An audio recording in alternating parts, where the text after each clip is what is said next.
మీ NML news అన్వేషణ నిరంతరం నిజం కోసం. Welcome to NML news channel. Narakasura పాలన అంతమై చంద్రబాబు గారి విజన్తో వికాసం వైపు రాష్ట్రం. చీపురుపల్లి ఎమ్మెల్యే మాజీ మంత్రివర్యులు శ్రీ కిమిడి కళా వెంకట్రావు గారి నాయకత్వంలో గరివిడి కేఏఆర్ కళ్యాణ మండపంలో ఘనంగా విజయోత్సవ సభ. కూటమి మార్కుతో ఉత్తరాంధ్రకి పారిశ్రామిక కళ, గ్లోబల్ ఇన్వెస్ట్మెంట్లతో మారుతున్న రీజియన్ రూపురేఖలు. యువనేత కిమిడి రామ్మలిక్ నాయుడు గారి సారథ్యంలో నియోజకవర్గ వ్యాప్తంగా మిన్నంటిన కూటమి 2 ఏళ్ల సంబరాలు. గత 5 ఏళ్ల నరకాసుర తుగ్లక్ పాలన నుంచి ఆంధ్రప్రదేశ్ రాష్ట్రానికి విముక్తి లభించి ప్రజారంజక కూటమి ప్రభుత్వం ఏర్పడి 2 ఏళ్లు పూర్తయిన సందర్భంగా చీపురుపల్లి నియోజకవర్గంలో విజయోత్సవ సంబరాలు మిన్నంటాయి. శాసనసభ్యులు మాజీ మంత్రివర్యులు శ్రీ కిమిడి కళా వెంకట్రావు గారి నాయకత్వంలో గరివిడి మండల కేంద్రంలో కేఏఆర్ కళ్యాణ మండపంలో కూటమి ప్రభుత్వ 2 ఏళ్ల విజయ సంకేత సభ అత్యంత వైభవంగా జరిగింది. తెలుగుదేశం పార్టీ రాష్ట్ర కార్యనిర్వాహక కార్యదర్శి, యువ నాయకులు శ్రీ కిమిడి రామ్మలిక్ నాయుడు గారి సారథ్యంలో కూటమి పార్టీల నాయకులు, కార్యకర్తలు గరివిడిలోని కేఏఆర్ కళ్యాణ మండపంలో ఈ విజయోత్సవ సభని అత్యంత ప్రతిష్టాత్మకంగా ఏర్పాటు చేశారు. నియోజకవర్గ నలుమూలల నుంచి తరలివచ్చిన కార్యకర్తలు, నాయకులతో సభ ప్రాంగణం అంతా కిక్కిరిసిపోయింది.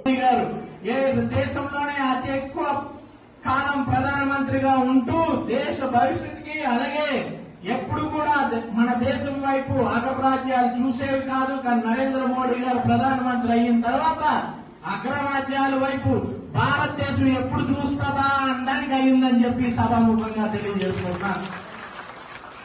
మరి ఆ రోజు మీ అందరికీ ముఖ్యంగా అక్క చెల్లెళ్ళకే మాట ఇచ్చాం, 3 గ్యాస్ సిలిండర్లు ఇస్తామని చెప్పి ఇచ్చి చూపించామా లేదా? మీ అందరికీ 3 గ్యాస్ సిలిండర్లు వస్తున్నాయా లేదా? అదే విధంగా ఉచిత బస్సు ఇస్తామన్నాం. ప్రతి ఆడపిల్లకి ఉచిత బస్సు 18 ఏళ్ళు దాటిన వాళ్ళందరికీ కూడా ఇచ్చి చూపించామని చెప్పి సభాముఖంగా తెలియజేసుకుంటున్నాం.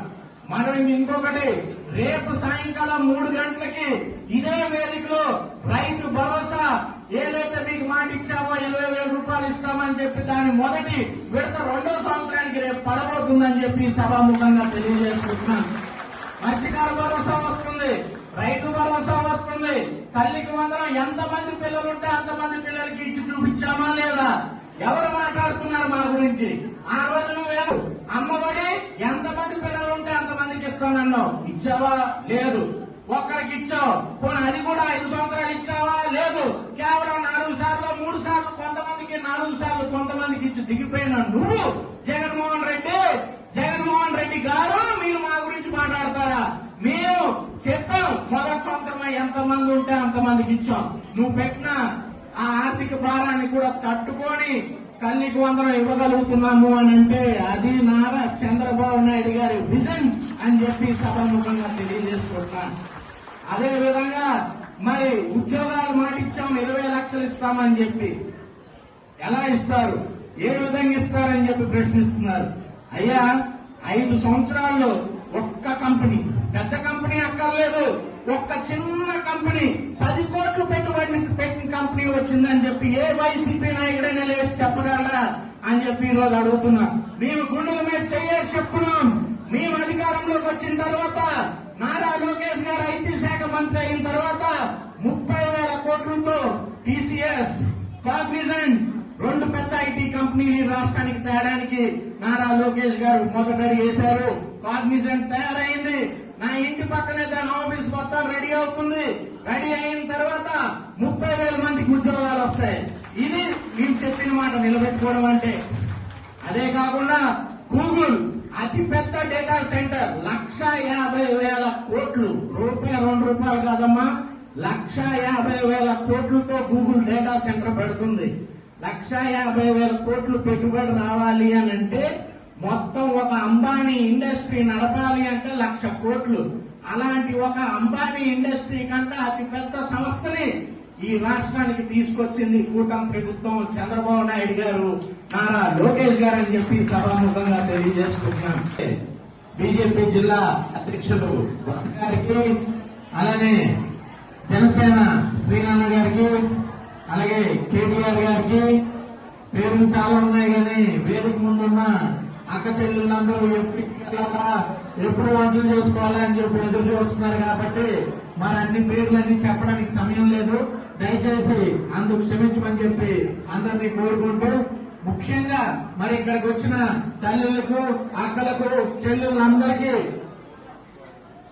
ఆర్డీఓ గారికి, అలాగే మరి ఇక్కడికి వచ్చిన అక్క చెల్లెలకు అందరికి కూడా పేరు పేరున నమస్కారాలు తెలియజేసుకుంటున్నాను. ఇందాక నుంచి వస్తున్నాను, చప్పట్లు మెల్లమెల్ల వస్తున్నాయి. ముఖ్యంగా మీ అందరికీ ఒకటైతే చెప్పగలుగుతాం, ఏదైతే తల్లికి వందనం ఇప్పుడు పోయిన సంవత్సరం వచ్చిందో అదే తల్లికి వందనం ఇప్పుడు అరగంట ముందు అన్న నారా లోకేష్ గారు చెప్పడం ఏంటంటే 3వ వారం జూలై 19వ తేదీన తప్పకుండా తల్లికి వందనం మీ అందరికీ మళ్ళీ అకౌంట్లు రాబోతుందని చెప్పి ఈ సభాముఖంగా తెలియజేసుకుంటున్నాను.